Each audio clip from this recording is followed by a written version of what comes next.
तब से केवल म्यूजिक बजा रहा है, गाना बजाओ गाना बजाओ, म्यूजिक बजा रहे हो। अरे भाई साहब डीजे उधर है, ये ट्रैक्टर की आवाज है।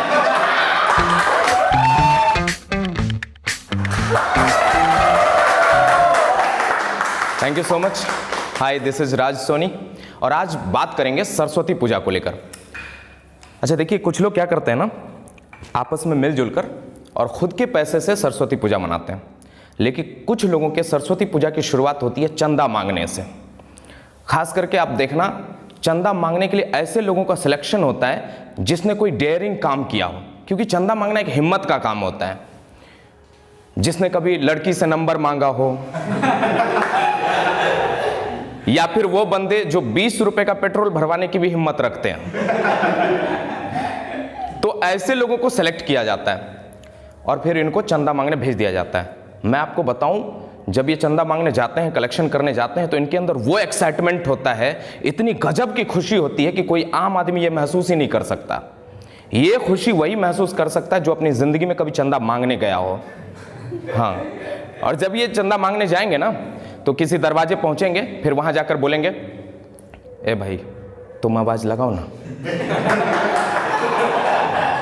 दूसरा बंदा जो रहेगा वो कहेगा, तुम लगाओ ना भाई, तुम लगाओ। फिर कहेगा, ये तीसरे से कहेगा, ए भाई तुम आवाज लगाओ ना, पिछले दरवाजे पे तो हम ही आवाज लगाए थे। उसमें से ना एक बंदा होता है जो ना दरवाजे में होल ढूंढता है, या फिर जो नीचे गैप होता है ना, उसके अंदर झांक कर पता लगा लेगा अंदर आदमी है कि नहीं। अब बारी आती है आवाज देने की। अब ये कहेगा, आंटी आंटी, अरे यार कोई आ ही नहीं रही है। दूसरा वाला, थोड़ा जोर से बोलो ना, आंटी। आई क्या, आई क्या? अंदर से 2 घने बालों से घिरा हुआ पैर आ रहा है। आंटी नहीं, अंकल आ रहे हैं बे। अब अंकल आए, क्या है? अंकल वो सरस्वती पूजा का चंदा। चल जाए यहां से, कितने को देगा अभी? तो कुछ लोग दे देते हैं चंदा, कुछ लोग नहीं देते हैं। तो जो लोग नहीं देते हैं उनके बारे में ये लोग चलते चलते बात करेंगे, साला बुढ़ा खडूस कहीं का, मरेगा साला जल्दी, भीख मांगने गए थे क्या? अच्छा, अगले दिन बारी होती है सजावट की, है ना। सरस्वती पूजा के एक दिन पहले सजावट का काम होता है। वहां पर कुछ लोग बड़ी तन्मयता के साथ बढ़िया से सजाते हैं। फिर उसमें एक कामचोर होता है जो वहां बैठकर सिर्फ गाने बजाएगा, और ये कमीना एक भी गाना कंप्लीट नहीं बजने देगा।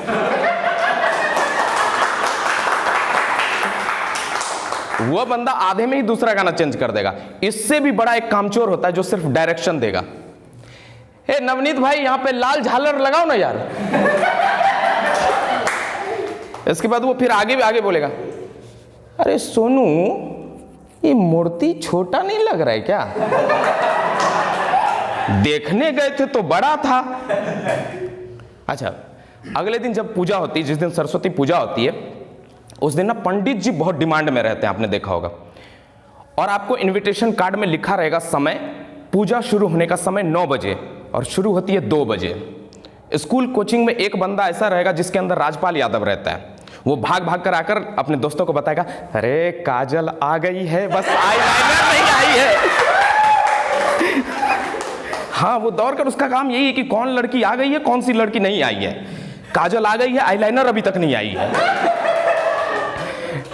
है ना। और इस दिन सरस्वती पूजा के दिन लड़कियां इतना सज सवर के आती हैं, साल भर का मेकअप एक ही दिन में कर लेती हैं। और खास करके आप देखो, इतना मतलब लड़कियों को आप खास करके देखना, सरस्वती पूजा में इतना तैयार होती हैं, इतना सज सवर के आती है, समझ में नहीं आता दर्शन करने आई कि दर्शन देने आई है ना। जब ये लड़कियां कोचिंग पहुंचेंगी, उसके बाद फिर 3-4 लड़की मिलकर एक रूम में जाएगी, फिर एक दूसरे को पिन लगा रही हैं, एक दूसरे का बाल संवार रही है और तैयार होती हैं। फिर शुरू होता है पूजा। और जब पूजा शुरू होती है तो कुछ लोग माँ सरस्वती के प्रति अपनी भक्ति लगा देते हैं और कुछ लोग जम्हाई लेना शुरू कर देते हैं।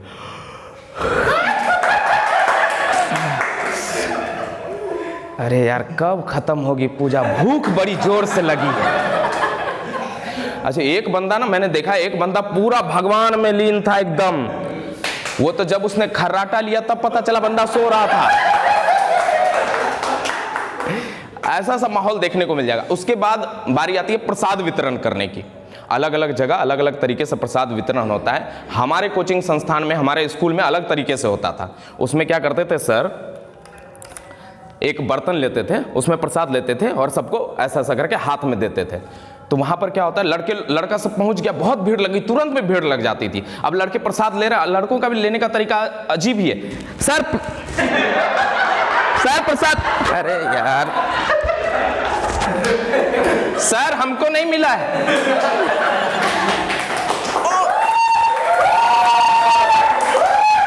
ये अब सोचिए इसमें लड़कियां घुस रही हैं प्रसाद लेने।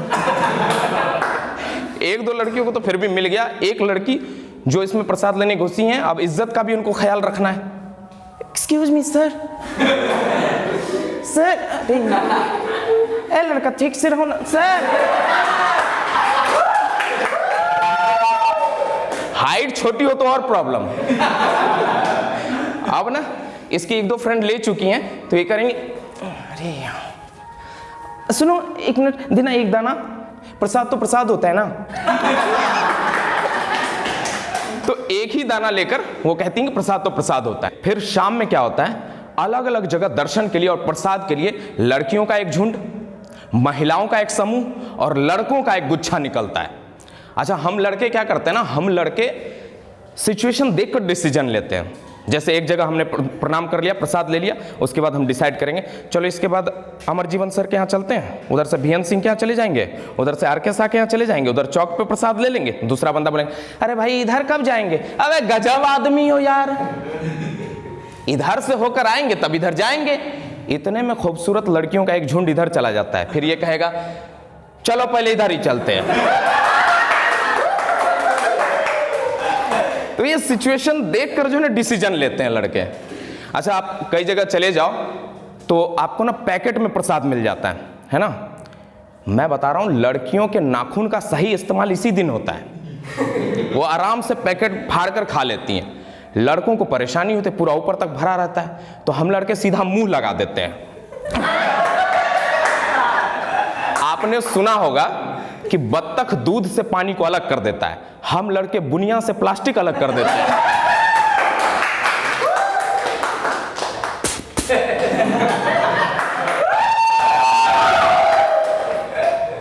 यह स्थिति होती है। अच्छा जो लड़की कह रही थी ना कि एक दाना दे दो प्रसाद तो प्रसाद होता है, शाम होते जब वो घर आती है तो पूरा थैला प्रसाद से भरा होता है उसका, और घर पर बैठकर बुनिया अलग करेंगे, फल अलग करेंगे, और उसके बाद बोलेंगे अरे यार प्रसाद में फल क्यों दे देते हैं ये लोग।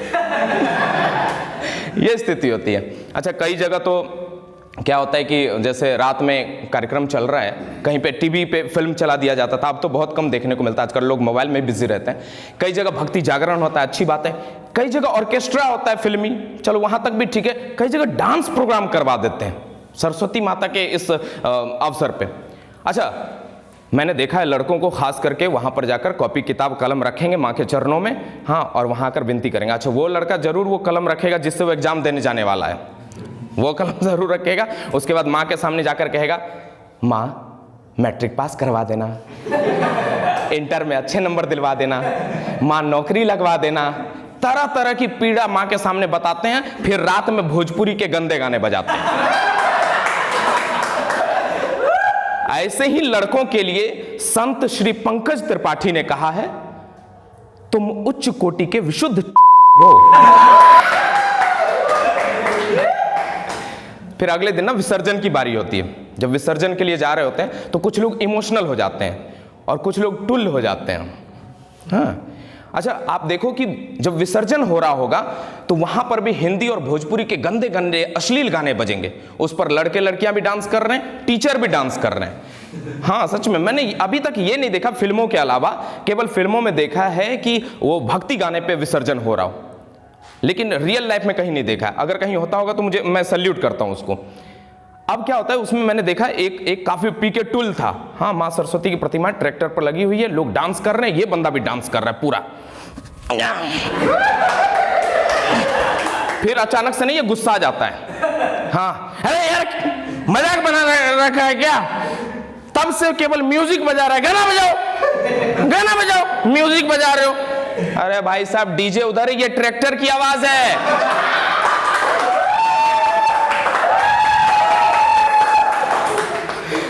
अच्छा, और आपने एक चीज और ऑब्जर्व किया होगा, इसमें ना कुछ एकदम गजब के विसर्जन करता होते हैं।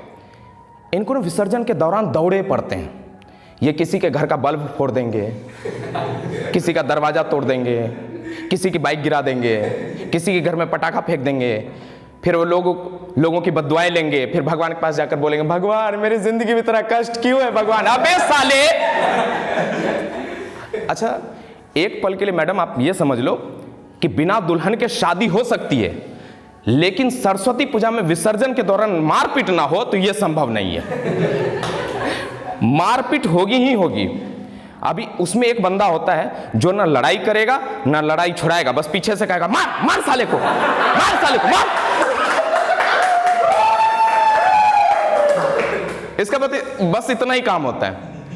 अच्छा, वो जो टुल है ना वो धपाधप दे रहा है, अरे साले मेरे दोस्त को छेड़ता है, मेरे दोस्त को मारेगा, मेरे दोस्त को हाथ लगाए, अबे मैं ही तेरा दोस्त हूं। साला इतना गुलाल चेहरे पे, समझ में नहीं आ रहा, पहचान में नहीं आ रहा है भाई। चल अभी उन लोगों को मारते हैं। फिर उधर जाकर मारपीट करेगा।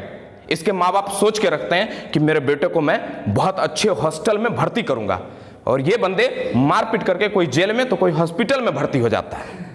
अभी प्रशासन का नियम आया है कि ज़्यादा गैदरिंग नहीं कर सकते सरस्वती पूजा में, और डीजे नहीं बजा सकते। मैं समझता हूँ अच्छी बात है, अगर डीजे पर अश्लील ही बजाना है तो इससे अच्छा है मत बजाओ। अच्छा, आपने सुना होगा कि जब विदाई होती है ना तो माँ सरस्वती की आंखों से आंसू बहते हैं। मैं आपको बताता हूं क्यों बहते हैं। कि माँ सरस्वती जब धरती पर आती होंगी बहुत पछताती होंगी। माँ सरस्वती जब धरती पर आती होंगी तो बहुत पछताती होंगी, सोचती होंगी विफल मेरा हर प्रयास हो गया, न दिखी मीरा वाली भक्ति कहीं, न जाने कहां मेरा कालिदास खो गया। कैसे कहूं कि धरती पर ये मेरे प्यारे बच्चे रहते हैं, अरे मेरी नजरों के सामने ये मेरा अपमान करते हैं। बस यही कारण है कि मेरी आंखों से आंसू बहते हैं।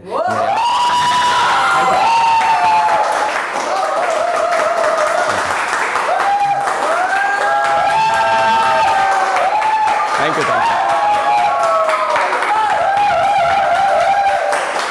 थैंक यू यार। अरे वाह वाह वाह यार, थैंक यू।